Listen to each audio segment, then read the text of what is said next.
IndiHome, dekatkan pengalaman. Ada masih bersama kami, Bang Lejumanan tadi melanjutkan perbincangan kami tadi. Jika memang ada upaya ataupun opsi untuk SP3, lantas skenario apa saja yang mungkin bisa diambil oleh para pelapor? Ya, artinya terhadap penetapan SP3 itu memang sepenuhnya merupakan diskresi kepada kepolisian. Artinya polisi bisa menerbitkan SP3 tapi dengan mekanisme-mekanisme tertentu. Apabila tanpa mekanisme tertentu kemudian polisi melaksanakan SP3 terhadap perkara ini, maka kami akan mengajukan gugatan pra-peradilan terhadap SP3 tersebut. Sehingga menurut saya tugas polisi yang sebenarnya adalah melengkapi berkas perkara, kemudian melanjutkan tahap 1 berkas perkara ke kejaksaan, kemudian setelah dinyatakan P21 maka baru tugas polisi itu lepas. Artinya berlanjut kepada pihak kejaksaan yang kemudian setelah dinyatakan P21 berkas perkara itu wajib diserahkan kepada pengadilan, kemudian pengadilan wajib menyidangkan perkara tersebut di muka umum. Baik. Itu yang seharusnya SOP yang dilaksanakan oleh kepolisian. Jadi bukan malah kepolisian mengeluarkan yang namanya SP3. Karena jelas-jelas polisi melengkapi alat bukti sebanyak 700, kemudian menghadirkan saksi ahli sebanyak 22, kemudian memeriksa saksi sebanyak 120 atau 130. Jadi menurut saya secara KUHP pasal 184 bahwa alat bukti telah terpenuhi, makanya terjadi penetapan tersangka. Sehingga kalau tanpa mekanisme instrumen yang benar kemudian diterbitkan SP3, wah ini jelas-jelas kami akan menggugat Polda Metro Jaya terhadap perkara tersebut. Prof. Suparji, Anda melihatnya, apakah ujung dari kasus ini memang dihentikan ataupun SP3 atau justru ke meja hijau?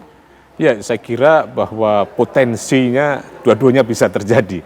SP3 juga bisa mungkin kan, dalam arti bahwa memang sekarang sudah cukup alat bukti untuk menetapkan tersangka. Tapi Anda melihatnya apakah lemah untuk kemudian dilanjutkan ke tahap selanjutnya? Ya, saya kira memang masih perlu, ya perlu pembuktian kan gitu. Maka inilah pentingnya penyidikan dan kemudian ada ruang.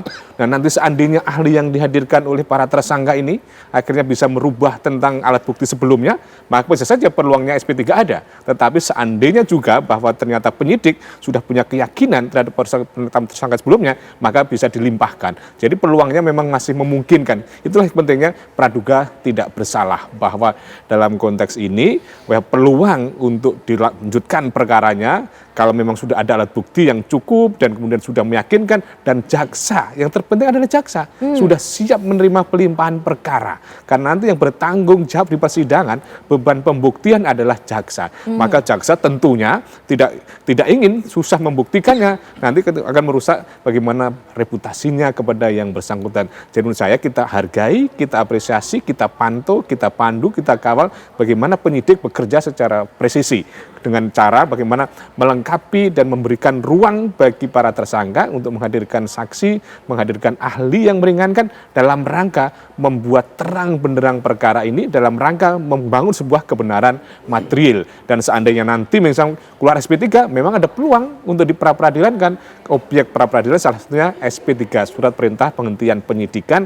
Mungkin saja ada kesalahan prosedur, kenapa kok ada dihentikan perkaranya tadi, tetapi semuanya masih sama-sama besar peluangnya ini, Mbak, gitu. Ya, baik. Bang Jamadat sendiri bagaimana keyakinannya? Apakah memang ini pengajuan saksi dan juga ahli memang tujuannya adalah untuk penyidikan ini segera dihentikan? Itu tujuan utamanya? Pak Windy dan Profesor Suparji dan rekan Lejumanan, kalau kami harus menghormati proses due of law ya. Benar-benar kami tidak ada pengaruh ke dalam, baik pengaruh kemanapun, dan tidak ada power yang mempengaruhi kami. Artinya begini, klien kami dari awal sadar hukum, jangan lupa sadar hukum. Artinya perbuatan yang mereka lakukan itu mungkin suatu saat ada impact hukumnya atau impact sosialnya atau impact yang lain. Sadar, dokter kok tiga-tiganya. Jadi nggak perlu diragukan. Jadi kami hanya memenuhi jalur-jalur hukum apa yang perlu dijelaskan. Nah kemudian yang tadi mengatakan, kami juga tidak pernah meminta wah harus SP3, enggak. Oh, ya. Dengan ada kompresi pers kami seperti itu, tidak pernah kami minta. Pokoknya penyidikan ini sesuai dengan KUHP yang berlaku. Apabila ke peradilan? Apabila ke peradilan kami, boleh saya katakan sini ya, kami lebih bersyukur lagi. Karena di sana akan keluar bukti yang utama yang namanya pemantik itu. Jadi kami nggak takut. Jadi bukan berarti saya menantang ya, maaf ya. Tapi itulah path atau jalur-jalur yang kita inginkan. Tapi seandainya di penyidikan ini diperlihatkan itu, kan nggak perlu panjang-panjang juga, ternyata umpamanya palsu. Bener palsu, ternyata asli. Mana nih dua-duanya off on-nya nih gitu loh. Kan ketahuan siapa yang bersalah. Baik. Dan klien kami ini based on penelitian loh. Jadi saya katakan saya sampai belajar 2 buku penelitian membackup mereka gitu loh. Baik. Artinya mereka tidak salah langkah. Bahwa penemuan mereka ini lawan dengan ilmiah kan gitu kan. Jadi masalah SP3 tadi kami tidak ada interest atau tidak ada permintaan ke sini. Kalaupun ya ada perkara ini berjalan lanjut, baik tahu tidak usah ditahan, oke, umpamanya nanti di pengadilan kita buka gitu loh. Baik. Itu yang kita inginkan. Jadi terbuka semua untuk masyarakat. Salus populis suprema legislasinya Baik. tercipta begitu kan ya. Masyarakat is menonton siapa yang benar, siapa yang salah. Baik. Kan gitu kan. Kita juga akan lihat nanti bagaimana perkembangannya. Terima kasih Bang Jamada, terima kasih Prof. Sumarji, terima kasih Bang Lecu waktunya bersama kami di Apa Kabar Indonesia Malam.